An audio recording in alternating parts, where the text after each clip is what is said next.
الحمد للہ وکفا وسلام علی عبادہ الذین اصطفى اما بعد۔ محترم ناظرین، السلام علیکم ورحمۃ اللہ وبرکاتہ۔ آج آپ حضرات کی خدمت میں بہت اہم موضوع پر بات ہونی ہے۔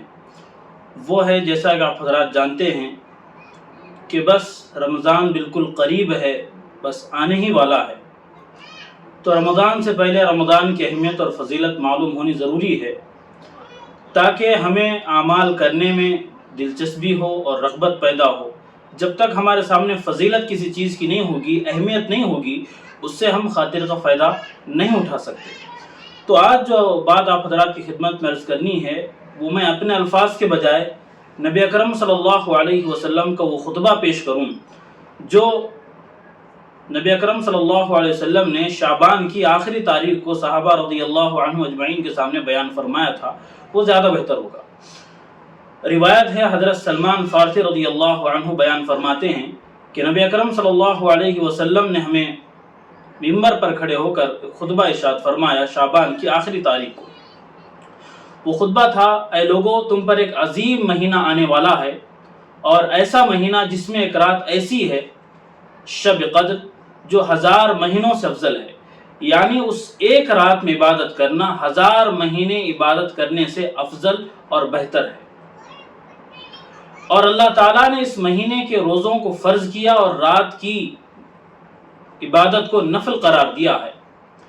جو شخص اس مہینے میں کوئی ایک نفل کام کرے گا، اس کو فرض کے برابر درجہ ملے گا، فرض کے برابر ثواب ملے گا، اور جو کوئی ایک فرض ادا کرے گا، اس کو 70 فرض ادا کرنے کے برابر ثواب ملے گا۔ یہ اس کی فضیلت ہے، یہ ایک سیزن ہے نیکیوں کا۔ اے لوگو، یہ صبر کا مہینہ ہے، اور صبر کا بدلہ اور ثواب سوائے جنت کے اور کیا ہو سکتا ہے۔ جو آدمی اس مبارک مہینے میں کسی روزے دار کو افطار کرائے گا تو اللہ تعالیٰ اس کے گناہوں کو معاف کرے گا، اور جہنم سے آزادی کا اس کو پروانہ مل جائے گا، اور روزے دار کے ثواب میں کمی کیے بغیر اس افطار کرانے والے کو بھرپور ثواب اللہ کی جانب سے ملے گا۔ یہ سن کر صحابہ رضی اللہ عنہ اجمعین نے عرض کیا، یا رسول اللہ، ہم میں سے ہر ایک کے پاس تو اتنی حیثیت نہیں ہے، اتنی وسعت نہیں ہے کہ وہ افطار کرا سکے، پیٹ بھر کے کھلا سکے۔ تو اس سوال پر نبی اکرم صلی اللہ علیہ وسلم نے ایسا جواب دیا کہ صحابہ رضی اللہ عنہ اجمعین کی جو مایوسی ایک لگ رہی تھی، وہ خوشیوں میں تبدیل ہو گئی۔ وہ جواب کیا تھا؟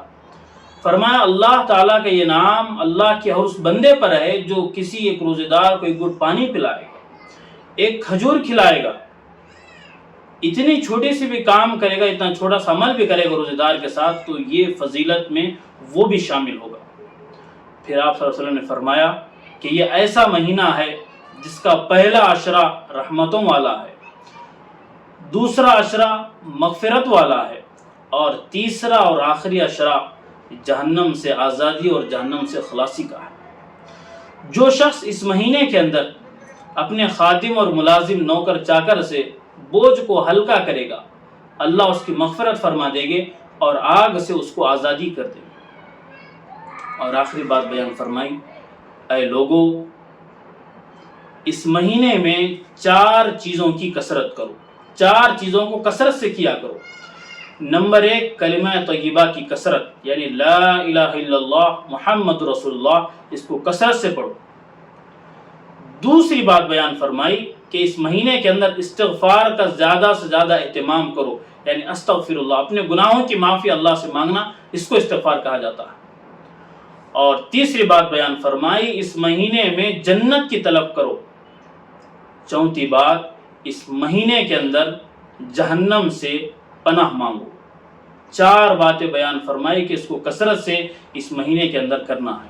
تو یہ خطبہ نبی اکرم صلی اللہ علیہ وسلم کا تفصیلی خطبہ تھا، جو ہمیں بار بار پڑھنا بھی چاہیے اور سننا بھی چاہیے، تاکہ ہمارے اندر عمل کا جذبہ پیدا ہو اور رمضان کی فضیلت ہمارے سامنے آ جائے۔